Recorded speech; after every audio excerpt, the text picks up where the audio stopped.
आज ही एक हमारे ताल्लुक वाले रहीम यार खान से चल के आए कि जी वो ये मेरा बेटा है, पूरी दाढ़ी उसकी बेटी की, तो इसने अपने बदतमीजी से अपनी बीवी को इतना दुख पहुंचाया है कि वो घर छोड़ के हमारा चली गई है, तो आप हमारी सुलह करा दें कि वो ससुराल वाले भी मेरे जानने वाले हैं और ये घर भी मेरा जानने वाला है।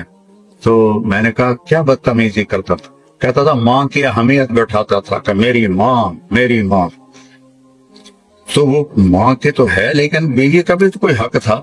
इतना उसको जलील किया कि वो घर छोड़ के ही चली गई।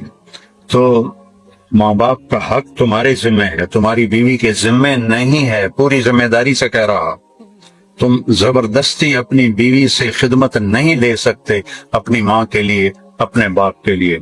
उसकी खुशकिस्मती है वो खिदमत करे, उसकी इज्जत है वो खिदमत करे, लेकिन उससे तुम मजबूर नहीं कर सकते हो कि तो खिदमत नहीं करेंगे तो ऐ कर देवांगा ओ कर देवांगा। आज की सुबह की बात, एक घर टूट गया सिर्फ उस बच्चे की नादानी और बद अखलाकी की वजह से। अपनी बीवियों को इज्जत देना सीखो, अपनी बीवियों को एहतराम दो,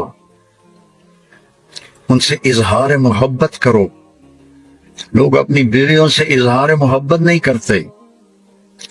हजरत आयशा से आपने जो कहा आखिर है, हर्फ आखिर, या आयशो, आयशा भी नहीं कहा या आयशो, ये लाड और प्यार का खिताब है। या आयशो इन्नहु लयुहव्विन अलैयल मौत अन उरीतुकी ज़ौजती फिल जन्नह।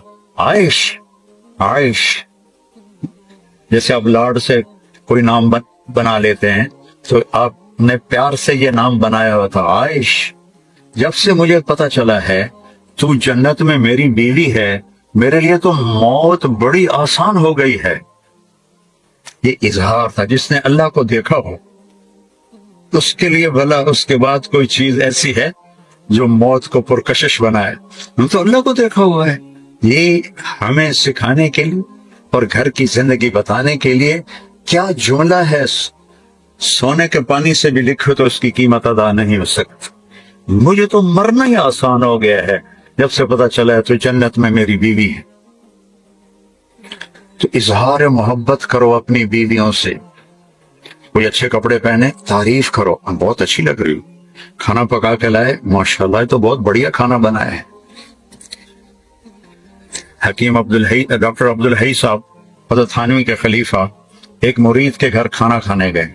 वो खाना बड़ा पसंद आया तो उन्होंने अपने मुरीद से पूछा किसने पकाया? कहा जी मेरी बेगम ने पकाया। कहा उसे बुलाओ। वो आ गई। कहने लगे बेटी आपके हाथ का खाना खाया, बहुत बढ़िया था, बहुत मेहरबानी। तो उसने ज़ारों का तार रोना शुरू कर दिया, जोर जोर से। तो डॉक्टर साहब रहमतुल्लाह ने फरमाया बेटी रोने की क्या बात है, मैंने तो कोई ऐसी बात नहीं कही। कि नहीं हजरत मैं इस पे नहीं रो रही, मैं इस पे रो रही हूँ कि ये जो आपके मुरीद बैठे हैं, मैं 30 साल से इनके घर में हूँ। 30 साल से इन्होंने कभी एक दफा मुझे नहीं कहा कि तूने खाना अच्छा बनाया है, एक दफा भी नहीं कहा। हम सीरत भूल गए, सीरत भूल गए।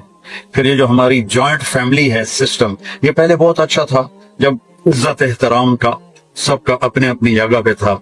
अब तालीम ने हर चीज उथल पुथल कर दी है और इस सोशल मीडिया ने हर चीज को तबाह बर्बाद कर दिया है। तो अब ये एक वबाल जान बन गया है, एक मुसीबत बन गया है। बीवी से कोई कमी बेशी हो तो अपने माँ बाप की हिफाजत करो, माँ बाप कोई कमी बेशी करने लगे तो अपनी बीवी की हिफाजत करो। ये हमारे घरों का दस्तूर है। तो तुम बच्चे हो, जज्बात में आकर कभी माँ की बात सुनी, कभी बाप की बात सुनी, कभी बहनों की बात सुनी। खासतौर पर बहनों का किरदार बहुत खतरनाक है हमारे मुआशरे में, दुख से कह रहा। वो ऐसे कान भरती हैं कि वो एक बेचारी लड़की अपने भाई के साथ एक टूटा हुआ मोटरसाइकिल, उस पे विहाड़ी से चल के आई। विहाड़ी से दोनों बहन भाई आए।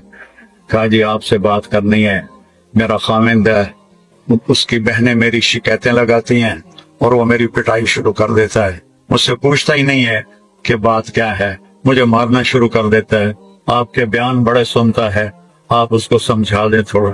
میں کہ بیٹی جن کا کو میں جانتا نہ ہوں یا شناسائی نہ ہو وہاں میں گھر کے معاملات میں نہیں پڑتا، کیونکہ سننے والے کے دل میں جب تک میری بات کا وزن نہیں ہوگا وہ میری بات کو لے گا نہیں. نرم بنو، اپنی ماں کی قدموں میں جنت ڈھونڈو. اپنے باپ اوسط ابواب الجنہ، باپ جنت کا سب سے بڑا دروازہ ہے. ان کی خدمت تمہارے ذمہ ہے، ماں کی خدمت تمہارے ذمہ ہے، باپ کی خدمت تمہارے ذمہ ہے.